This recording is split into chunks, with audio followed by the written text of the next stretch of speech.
Who? Chasity Sparkman! Chasity Sparkman won't be forgotten. She's nothing but joy, you know what I'm saying? And man, we just love her. We just miss her so much. Don't forget about my sister. Sparkman's family members say she was the woman shot and killed in a Sacramento shopping center on Valentine's Day. Chasity Sparkman sits in her car outside Shari's Cafe on Florin Road in Sacramento, California. The shopping center is still busy, couples finishing late dinners, families heading home, the ordinary noise of an ordinary night. Her phone holds a voicemail from earlier that day.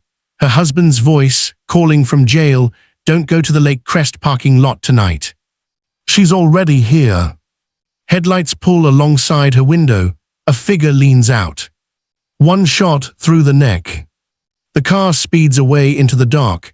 Chassity bleeds out in her seat. Paramedics come. They work on her. It isn't enough.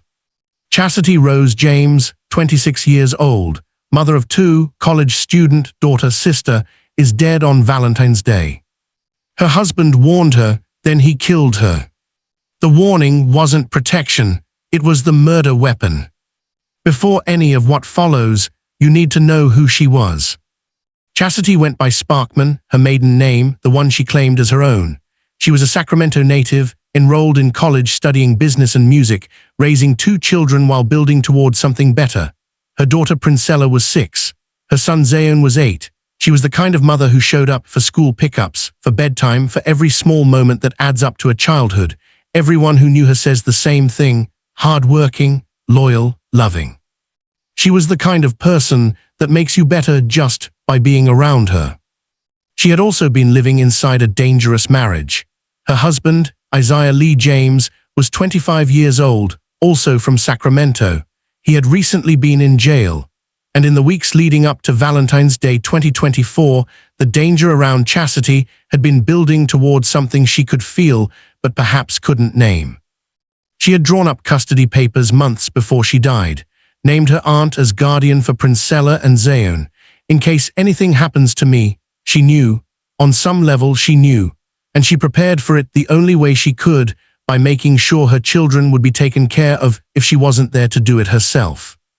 Valentine's Day began with violence. Earlier that evening, hours before the parking lot, Isaiah beat Chassity. Family members saw the bruises, the terror. This was not the first time. This was the shape of what their marriage had become, a closed system of control and fear that most people on the outside couldn't see, and that Chassity had been navigating for longer than anyone fully knew. Then came the phone call from jail. Isaiah's voice, warning her not to go to the Lake Crest parking lot that night. It sounded like a warning. It wasn't. It was a setup, and he knew exactly how it would work, because he knew exactly who Chassity was. He knew she would try to talk to him. He knew compliance, engagement, showing up when called, still felt to her like the path that might lead somewhere safer. That's what sustained domestic violence does to a person. It distorts every calculation until staying and going both feel dangerous, until the only logical move seems to be the one your abuser is counting on. He was counting on her going to that parking lot. She went. The autopsy doesn't leave room for interpretation. Single gunshot wound to the neck, downward trajectory. Chassity was sitting in her car when the shooter stood outside her driver's side window less than 3 feet away and pulled the trigger. The bullet severed her carotid artery. She had 2, maybe 3 minutes of consciousness left after that, maybe 5 before her heart stopped. This was not a stray round, not a drive-by, not mistaken identity. The forensic evidence is precise and unambiguous. Someone stood at her window, aimed at her neck, and fired once. That is an execution. The body tells the truth every time. It doesn't matter what the suspect says happened. The body has already told us what happened. Our job is to listen to it. Surveillance cameras at the shopping center capture the getaway car leaving the lot at 11:22 p.m. A dark sedan, California plates, turning south on Florin Road and disappearing into traffic. Detectives pull the footage, enhance it, run it frame by frame. Inside that car, there are 2 people. Investigators know within days who they are. Isaiah Lee James, 25 years old, Chassity's husband. Ayonna Burgos, 25 years old, Isaiah's new girlfriend. While Chassity was home studying and raising their children, Isaiah had built a life with Ayonna. And on Valentine's Day 2024, according to family accounts, he brought her along to help him end his wife's life. Isaiah fired the shot. Ayonna drove. Chassity's cousin Vanessa Renee Adams tells investigators plainly both of them were responsible for what happened in that parking lot. A couple that planned a murder together on Valentine's Day, while the husband's two young children slept at home waiting for their mother to come back. The involvement of a second person changes everything. You cannot chalk this up to a moment of rage. Two people in a car, driving to a specific location at a specific time, that is premeditated murder. Isaiah and Ayonna leave California the same night. Sacramento detectives move immediately, cell phone data, financial records, known contacts, digital breadcrumbs that stretch east across the country, through Nevada, through the Southwest, all the way to New York City. Sacramento PD calls the FBI. This is now a federal manhunt. 27 days after Chasity Sparkman is murdered, March 12, 2024, FBI agents surround an apartment in New York City. Isaiah James and Ayonna Burgos surrender without a fight. 2,800 miles, 27 days on the run. Not far enough. They are extradited back to Sacramento and booked into county jail. Both face homicide charges. The investigation remains active, with additional charges possible as detectives continue working tips.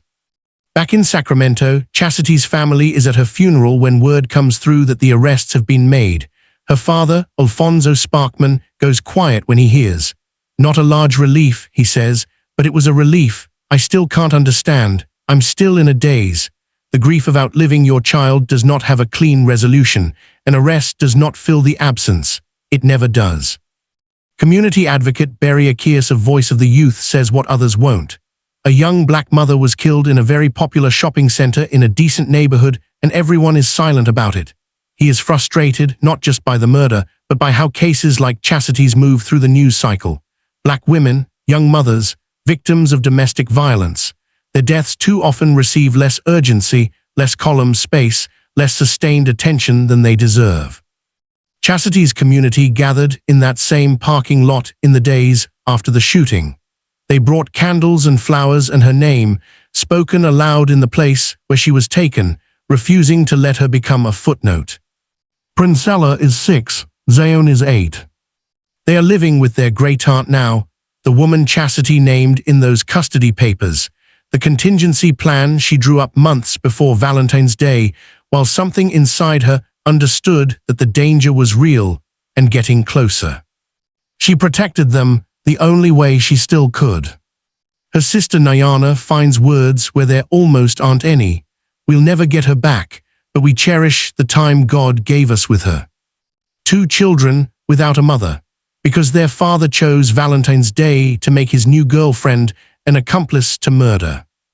Isaiah James and Ayonna Burgos face first-degree murder charges in Sacramento County.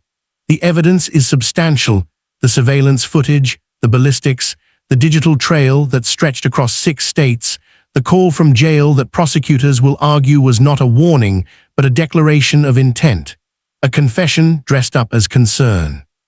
Science doesn't lie, people lie. The evidence in this case doesn't ask for your interpretation, it tells you exactly what happened.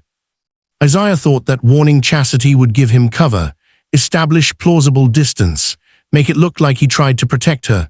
Instead, it handed investigators a timestamp, a location, and a motive tied in a bow. He told them exactly where and when he was going to kill his wife. He just didn't realize he was confessing. Chasity Sparkman was 26 years old. She was studying business and music. She was raising 2 children who loved her. She had drawn up paperwork to protect them because she understood, in the quiet part of herself, she couldn't say out loud, that the man she was married to was capable of this. She was not foolish. She was not weak. She was trapped inside a system of violence and control that had been closing around her for years, and on Valentine's Day, it closed completely. Her body told the truth of what happened, the trajectory, the angle, the single shot that was meant to silence her forever. The investigators listened. The warning was the confession, the body was the witness. And the truth found her. Ayonna Burgos' specific role, shooter versus driver, is based on family accounts and has not been confirmed on record by Sacramento PD. Verify with prosecutors before broadcast. Confirm current trial and verdict status through Sacramento Superior Court public records. The children are minors. All on-screen references require guardian consent.